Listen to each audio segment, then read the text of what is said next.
What are you all grateful for this weekend, this Thanksgiving? Robin? I'm grateful to be alive and being back in my hometown.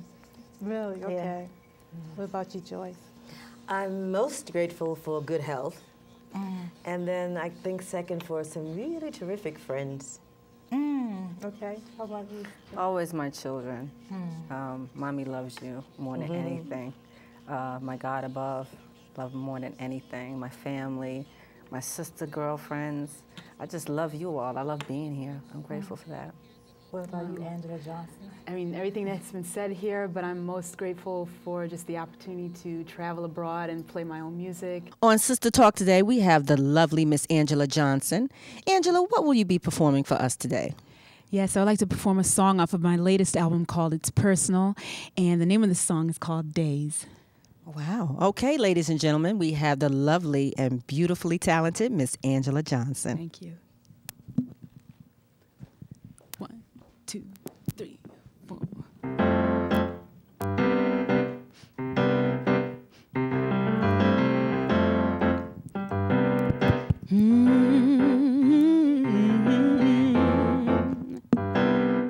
Oh yeah, yeah, yeah, yeah.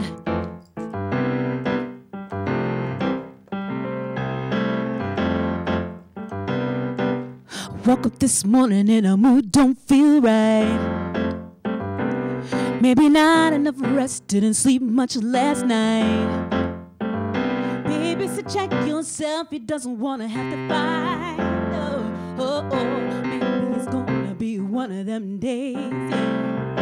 Sir, currently releasing your 6th album, coming to us all the way from Newark, New Jersey. That's right, right over the bridge. Now, I want to say you're an up-and-coming singer, but in fact, you've been in the business for a while. You actually started playing piano at the age of 4? Yes, singing and playing at the age of 4. Watched my mother play a lot of gospel music on the piano and just wanting to imitate her. So, yeah, I started very early. You just come back from Europe, from a tour overseas. Yes, I was touring with the Black Rock Coalition Orchestra, and we were there for 2 weeks in France, touring pretty much the south of France and to Paris, and then we went up to the French Alps, which it was gorgeous, gorgeous. Right, right. Yeah. All females, right? All women. All females. 17, right? 17 of us. Wow. No fighting. We were all getting along. Isn't that amazing? Well, you know what? There's a stereotype that we can't all get along, but we surely did, and we had a ball. But you consider yourself more of an international artist. You performed overseas in Japan and Germany and France and places like that. I have to ask you, as an African-American woman, how are you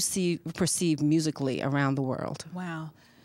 Perceived musically, not just as an African-American woman, but just I should say that the appreciation for black music is on a whole nother level than what it is here in America. And it's unfortunate that I have to go abroad to see that. But I'm there being able to play shows, play my own original music, and then also play covers from many women that have traveled from here to Europe to stay or to live, like Nina Simone. I mean, they knew exactly what was going on. They love black music. They show a lot of appreciation for it, and they cultivate it, and they made it something of their own as well. It's Saturday morning, get to sleep a little late. Woke by the smile that was worn on my sweet daughter's face, and a kiss from my love with breakfast in bed. Oh, it's looking like a beautiful day.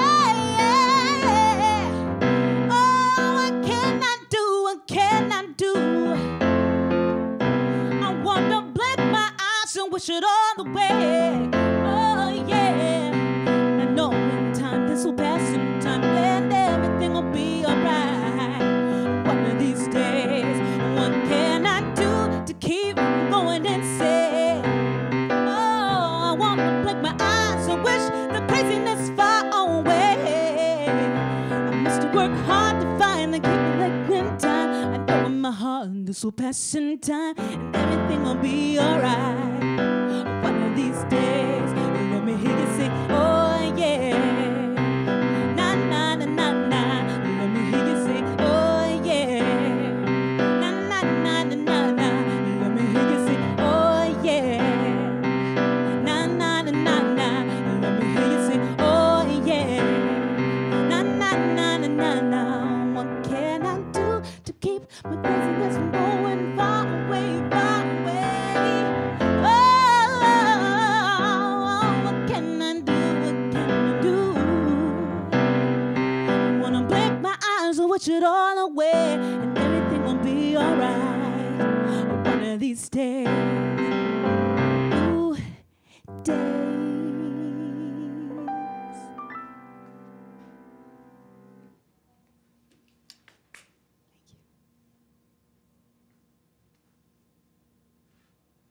Hi, this is Dietra, Kelsey of Sister Talk.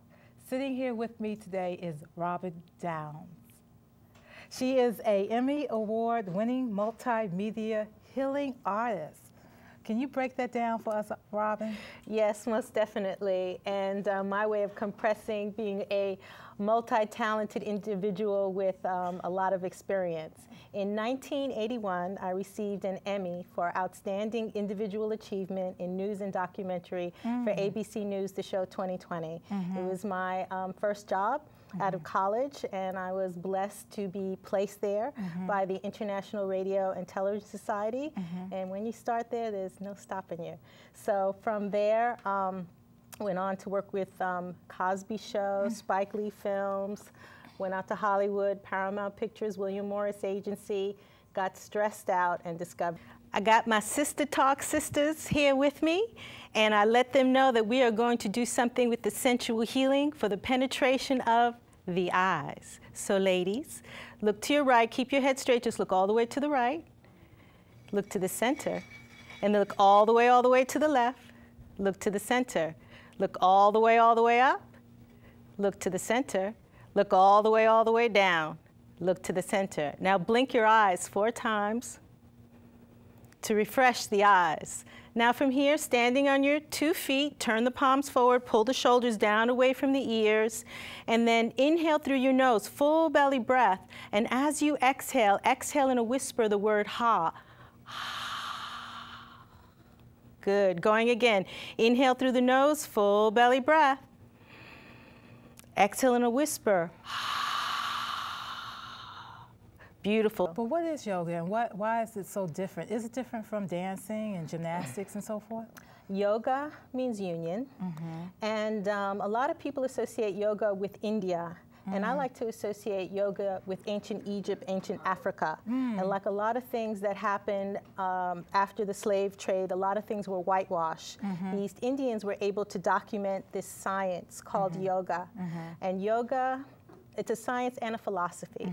And yoga means union, and it's a sense of union with your mind, your body, your breath, and your spirit. Whereas dance is very much artistic, and that's why I call myself a healing artist, because I come from an artistic background, but I wanted to interpret the science and philosophy of yoga in an artistic way, and thus YOGAFLAVA.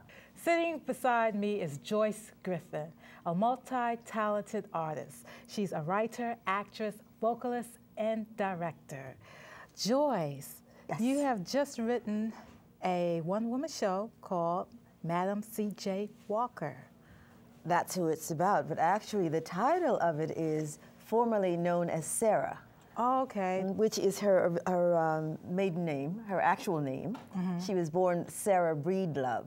Really? And back then, when her business was taking off, lots of women started using the madam to give themselves a little more importance in the view of the world, basically as women, because back then women were not business when women didn't go into business or own businesses very much. She was the first millionaire woman? The first self-made millionaire in the United States, a woman of color.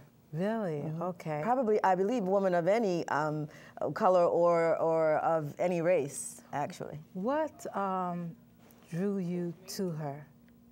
Actually, I was asked by a good friend to write a property for her, and I started researching different people. Everyone had been suggesting Josephine Baker to her, and she hadn't liked any of the Josephine Baker scripts that she got, and so she asked me to write something, and different people suggested things, and Fred Hudson actually, the late Frederick Douglass, the late Fred Hudson, suggested Madam Walker. Sonny Carson yes, movie, exactly. Right? Okay. The author.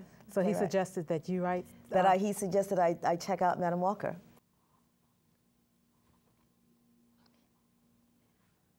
Lord, don't let that child hit a buggy turn out the gate, because I know she gonna stop bothering me. Ow. What do you want? No, I can't come dry your back. I'm busy. You better hurry up and get your clothes on before the company gets here. Should have took your bath on Saturday like you supposed to. What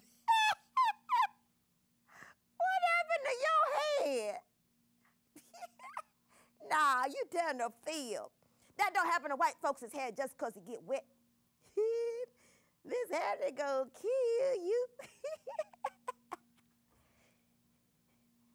You was playing damsel in distress, and when you swooned, you lean your head back into the tub full of bathwater.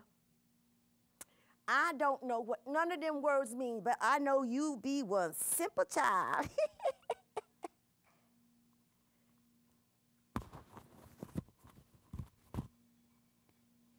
So, still look like you got a problem to me. I'm glad I'm almost through. Get my pay and go on home. I'm 12 years old. I don't have to take your 9-year-old mess. I don't throw multi-talented artists out to anybody, but you are. You know, you directed my one-woman show, Zora. Which is wonderful. So much life to it and so forth. And I did see formerly known as Sarah, and that was great. We're going to talk about the continuation of Tyler Perry. We talked about it in the last show. First weekend, he opened 20 million. The second weekend, it was 6 million. What is that all about, Shawn? You know, he fell off. It fell off. 66.6%. It's something in those numbers. 666. And you know, I remember I spoke to you about it, and I said, "Wow, isn't this amazing, Dietra?" You know, just in 1 week, he fell down to the number 6 spot. And what I asked, I think part of it was word of mouth. I think it wasn't good. Word of mouth wasn't good. I think even though I know a lot of people that did like the movie, I think the critics had something to do with it, the universal pan. And I think that stopped maybe people outside of our culture from going to see it, who were otherwise interested in the movie. Don't you think, though, that it also depended on new movies that opened? Because a lot of things that are anticipated, you know, that everybody goes to see certain movie stars or like the Harry Potter, you know, just because so many kids wanted to see that. But there wasn't, so it wasn't, you know, Harry Potter hadn't opened, but, and I don't even know what actually opened the next week, but I think that has something to do with the drop. Well, that's a good answer. And I'd like to say something just kind of coming up out of the black filmmaking community. I think that the strong numbers showed strong support opening weekend. And I think that those who were conscious of the fact that Hollywood looks at those opening weekend numbers to keep the movie in the theater, those people made a strong presence, which might have been dissipated over a couple of weeks, but understood as a black film, African-American film, that it was important to show up, you know, that week, whereas it might have been distributed out the next couple of weeks. So I think the drop had more to do with the strength that took place the first weekend. But that's true, but look at a movie like Avatar. I think the movie like Avatar did well for so long because people kept going back to see it again. Everyone that I saw that saw the movie, I asked them, would you see it again? And everyone said no. So I mean, I don't know. And not that they didn't appreciate the film, but there wasn't a strong enough love and interest that they say, you know, I go see it again. I mean, has everyone here actually, you know, seen it? I saw it. Why do you think that it wouldn't? Well, I've been out of the country, so I have a good excuse. That's a good save. But I have to, you know, being amongst 17 other women, we were all sitting there and asking, would we see the movie? And most of us said no. Because? Yeah, because well, for different reasons. A lot of, I guess, the people that I hang out with aren't necessarily Tyler Perry fans. Okay. That's interesting. That's a good point. I mean, I have to say, you know, I love what he's doing, and I do, you know, I am very thankful for him giving exposure to a lot of black actresses and actors who do not necessarily get the job in the mainstream media or, filmmaking. That's a good point, because Tyler Perry's base is the black church. That's you know, that man, those plays, that man in the dress, running around on the stage, you know, and that type of humor. And that type of humor. Right. That was a whole different category. Yeah. That was a whole different market that he had to really, I believe, establish.